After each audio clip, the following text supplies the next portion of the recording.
All right, everybody. Welcome to a brand new episode, second episode of the season of Tacos en Europa. I am Jorge. My name is Edgar.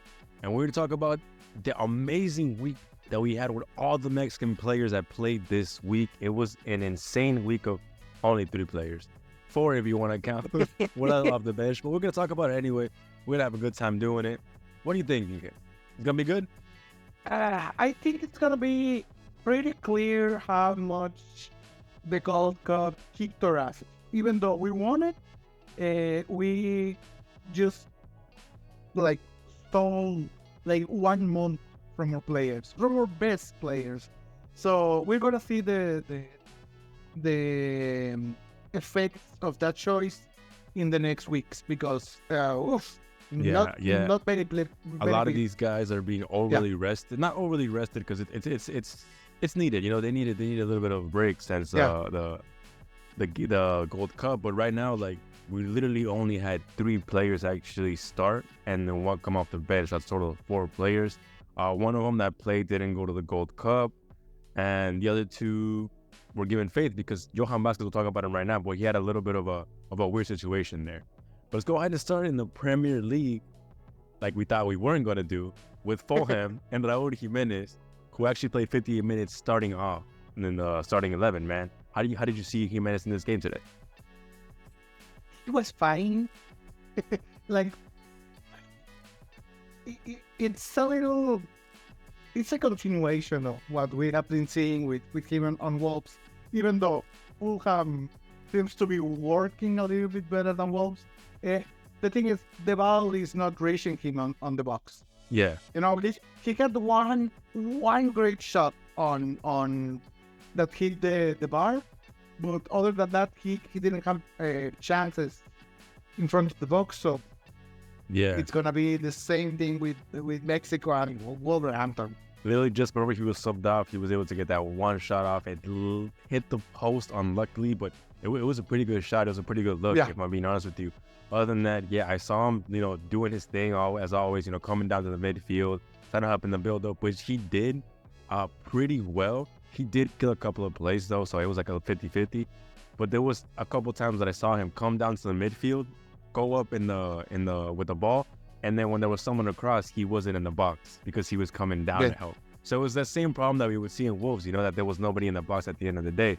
So that's something they're going to have to fix with the team, make sure they have somebody in there to finish the plays. But I want to say a very mid-game. Not bad, not good, just regular. Yeah, I have hope that as he gets more play time with the team, that he gets a rhythm of what they need from him, he's gonna get better. Yeah, I'm just happy it didn't look sad. I'm happy it wasn't a sad performance. It was okay. It was fine. Yeah, that's fair.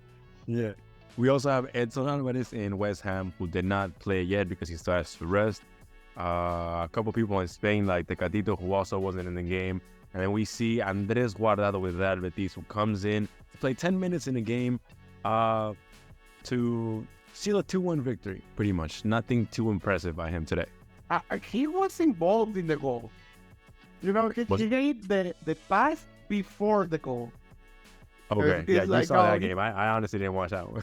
It wasn't a great assist or anything like that, but he was involved. He was getting, in the midst of things. Guardado is gonna play the same season he had last season. Maybe a little bit less minutes. Yeah. But that definitely the same position, the same role. One of the main captains also. So yeah, who knows? Because the Argentinian defender was the captain, and I didn't see him give the ban to Guardado. Maybe I missed it, but who knows? That's a little weird, but hopefully, man. I mean, he's definitely a big presence in the locker room. Las Palmas, which is their debut in La Liga as well, with nothing from Juan Araujo yet. Cesar Montes wants nothing to do with Espanyol, so there's obviously no minutes there. And then we have Real Sporting in the 2nd division of Spain. Jordan Carrillo does not enter the game for some reason. But we do have a season debut, a Europe debut, a team debut. Esteban Lozano comes in the 76th. and he doesn't look too shabby. He actually gets from 8 touches, he gets a key pass, and he has some fun in there in the game in this 2-0 loss against Valladolid, which is a very strong team in League 2 because they came down from League 1, obviously. But it was weird to me that Jordan Carrillo did not enter this game. I was seeing in some comments that they say maybe the coach doesn't count on Jordan too much. I don't know what's going on with that, but it was a little weird that he didn't come in. It was pretty weird. He had been active on the preseason, so who knows what happened. Yeah, especially since like they extended him to stay another year. So it's weird. Hopefully it's not what we're reading though. Hopefully something different. Nothing from Napoli yet, and then we have Genoa in Italy. Johan Vasquez versus Modena in the Coppa Italia, the first round for them. And this is weird because the tweet comes out right with the lineup, and Johan is nowhere to be seen. I mean, on the bench, but nowhere on the starting lineup. And then you check on like the apps and stuff like that. Nobody has him in the starting 11. I don't know where the game is about to start, and then everything changes, and you see him as one of the 3 center backs. And not only was it a great surprise, but it seems like it was a great decision as well, because he was the best defender in this game. Yeah, he played a great defensive game, but also he was a threat on set pieces. So much that he even scored one goal, you know? Yes, sir. So that's a great win for Genoa, 4-3 against another Serie B team, you know, like they were last season. So good for them. They looked really good, you know? Yeah. They went down 2-0 on the first like 20 minutes with 2 horrible mistakes from the one, the right center back, and another from the middle. captain, midfielder. But after that, they were playing like Barcelona. You know, they were really passing the ball, like moving all across the field. They were playing really good. They were going one-touch football like for the longest amount of time. I was like they knew it was a Serie B team. You know, they knew it was a Serie they didn't care. And in general, the system seemed to be working. You know, it's good that those 2 goals that were like hit so early came from mistakes, because if you can fix the mistakes, that means the rest of the system is all good. If it wasn't just like, oh, the defending is not working now, that's worse. You know? Yeah, and I mean, we talk about like how he had a good game, which he definitely did. But can we talk about those first 45 minutes? Like, he it went had to like be perfect, like 10 out of 10. Not only defensively, he had like he ended up with like 90%. He had 100 for a while, but he almost ended up with 100% passes. He had a key pass in there, and then obviously that goal to tie it, which kind of gave him the confidence to be able to come back in the second half. So, man, like what a match by this guy. Obviously, insane, best defender. Just to say a couple stats, he did end up with that goal. 7 out of 10 duels in total. A clearance, an interception, and 2 tackles. 89% passes, which is amazing for him, as we all know. And 4 out of 7 long balls. So he was doing everything, man. He was literally everywhere on this as a defender. It's a perfect situation from everything that he was doing with Mexico on the Gold Cup. You know, he had a great cup, and he seems to be like driving that inertia, that momentum. Yeah, hopefully it carries him to the rest of which the is season. beautiful to see, man, because it's not often where you see like somebody, you know, like perform this well for both country and club. You know, like sometimes it's like a little for one, or sometimes like you got a little dip in between, but he just kept going with it, man. So honestly, props to this guy. And we were really worried that he was going to struggle to win his place back on with Genoa, you know, and we were worried also that he was going to struggle to get his place on Mexico. And after this summer, it seems like, oh no, Johan is the real deal. He's going to be a starter for team and country, and we're set to go. But also, let's see him against a Serie A team, and then you know we'll start being a little more excited. But this is a lower tier Serie B team, but still, you know, a great game. Nobody else had a good game like him, so it obviously means something. Salernitana plays without Memo Ochoa in the Coppa Italia game. It is a win, 1-0 win. Nothing much to talk about here. But now we're going to the Netherlands, talking about Santiago Jimenez versus Fortuna Sittard. This is 0-0 tie, boring game. So what happens is, in the first half, the right back is having the game of his life. He's crossing in the ball like crazy. He's getting in like so many like key passes. And then out of nowhere, he gets a bad tackle and he gets sent off with a red card. So after this, the game was just stagnant. It was Santi Jimenez wasn't getting any service before the red card. He was just not even getting any looks after that. It was just it was disrespectful after the red card. But even then, I do think Santi Jimenez needs to work on his build-up game if he wants to be a complete striker. But you see the intent.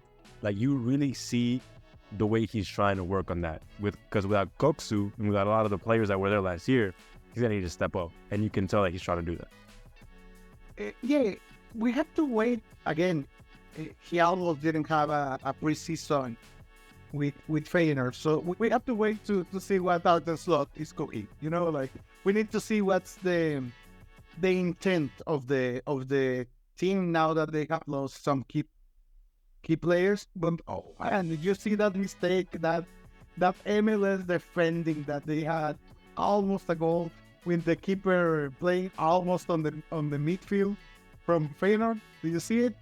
Yeah, the one where he slipped. Yeah, he slipped trying to control the ball, and it was like less than a feet from goal. Which was so close. It was terrible defending and a terrible shot too. Like, I don't know why you should put your life into that, man. Like, I don't know, he kicked it. Like, I mean, it's Fortuna Sitai, right? It was so bad, and like, he barely made it there, the defender, to stop the goal, but he stopped it. You know, not only that, but he also saved the corner. So everything was good. Everything was perfect. But yeah, man. Even though he had a bad game, or like a very normal game, he still ended up with 6 out of 9 duels, which is pretty crazy, and a key pass. So yeah. It's not bad. Yeah, it wasn't terrible. And that's good, especially when you think that he only had like 30 touches in our game. You know, like, again, very few touches for a dominant team like Feyenoord. Yeah, and it's one of those things where, like, Santi Jimenez he knows how to show his strength even in a bad game. You know? Yeah. Like, strength in all sense of that he's strong, and also in his strengths, like his good part of his game. So great way to see him. Ajax, we have nothing from Jorge Sanchez, and I hope we see him, but I don't know. Genk, nothing yet. They will play for the Europa League again soon. I'm sure we're gonna see Sanchez play, because Rennes, I didn't like the game, even though as you can see, his numbers weren't as bad, but I think Ajax was struggling on the right. But also, I saw their Edson Alvarez replacement, and he was great. Really? Kind of sad. That's good. That's good to hear. Good. That's good to hear. I mean, good for him, but I mean, we're kind of sad. Like, oh, you break up with your girlfriend, you move up, and whenever you see that, he's with a better looking. I didn't know you were salty like that, Inge. That's crazy. That's crazy. Anyway, I mean, it's good to see Ajax winning. Yeah. And not strong. That much I can say, because I like Ajax. Yeah, they were struggling for a little bit at the beginning, you know, given the fact that it was a team that just came up from the second division. But then in the second half, they kind of turned it on and they started doing great. Going up to Belgium, though, we have KRC Genk. Gerardo Arteaga doesn't play in this game, which is weird because the left back that was playing ahead of him, right? He played 2 games already, started 2 games already, and he wasn't doing anything. It was terrible defending. I think he had like a big mistake in one of the games. And I was sure Arteaga was going to start in this game, since the other guy started in the Europa League and did terrible. And out of nowhere, this guy just comes up ahead of Arteaga, and he plays amazing for 1 game. So now I'm kind of worried to see what's going to happen with Arteaga's situation. Or maybe it's like a move cooking that we don't know about, but it's kind of weird. And over in Greece, we have no activity because the game is postponed because there is a very tragic incident happening during the game while it was about to start. So it's moved over to Monday, I believe, and it will be a replay of the game. Terrible. I don't know if someone lost their lives that day, but I know there was a violent crime committed. Yeah, crazy situation. There's something new that we want to start doing. We also want to talk about the coaches that we got over there, because we have 2 great coaches that are over there in Spain, actually, both of them. One is Vasco Aguirre with Mallorca, who actually ties 1-1 with Las Palmas, which is Julián Araujo's team. We also have Rafa Marquez with Barcelona B, who hasn't started yet, but he will start next week. So next week, stay tuned if you want to hear about how Rafa Marquez, the young prodigy coach, ready to take over for the national team, right? So we'll see. If you're looking forward to that, make sure that you are listening to this podcast. ENG, who was the best player of the week, of the match day? I mean, we're going to say Johan because, I mean, who else? Yeah, I mean, it was two strikers that didn't score and a midfielder that played 10 minutes. So, yeah, I mean, it's got to be. And it was a center back that didn't have a mistake and also scored. So, I mean, come on. I think even on a regular day, it would have been him, man. Even on a regular day. Yeah. Yeah, so, I mean, Johan Vasquez. Yeah, it was a great game. Johan Vasquez, MVP of the day. He gets the first Tacos en Europa player of the week. The week. Yes, sir. Who was the best team? Do you have a team that you want to say team of the week for? Or you want to skip it on this? I like Betis. You like Betis? I like Betis. You know, I like Betis. Even though Genoa did play after those two mistakes, played really, really well. Like we hadn't been seeing Genoa because we were not gonna watch them last season. So it's good to see them play as well as they did. So both of them, I think, are good choices. I want to do a two-way tie between Genoa and Ajax because even though they both won their games, like they both had to turn it off in the second half to get that win. But I did enjoy a lot how they played that second half, man. Both of them did amazing. Genoa, like I said, they were playing like champagne football, man. It was beautiful. It was beautiful in that second half. And then Ajax again, you know, they kind of found their identity once again in that second half. So I'm gonna give them a two-way tie for that one. It was a beautiful game. Yeah, fair. Any extras, ENG, the gossip column of the podcast? What did you find this week? You actually found more than I thought we were gonna talk about. I mean, like the first half we were gonna talk just about the Mexican Federation and the national team. You know, like Jimmy Lozano was finally designated as the head coach of the national team. He's going to have access to both the main players and a secondary to the under 23 team. Okay. Because they're trying to like fuse them together and have a wider reach. You know, like not trying to make the under 23 a team that exists, because it's kind of at 23 you need to be playing like top football. It really makes sense. You don't need to be like youth league. Yeah, you can have an under 23. So they're gonna mix it, and Jimmy's gonna be the head coach for all of it. So great. It seems like Tuca is going to be his assistant. They're going rumors about like, can you imagine Tuca being the right hand guy for Jimmy? A lot of people are saying that he's literally just gonna be there to yell at people. Like he's literally just gonna be there to be like, motherfucker, he told you to defend. Like, you know. I mean, that's a great thing, because if you can have someone to like draw that bad blood and let Jimmy be Jimmy, that's good as well. Also, Tuca is a great coach. That's a 4D chess move right there, man. That's a 4D. Like, hey, like, go hate this guy, don't hate me. Like, hey, like the classic, like, dile tu papá. From, like, you know what I mean? Like, type shit. Yeah, that's I mean, it's a very good cop, bad cop. Yeah. That's the thing,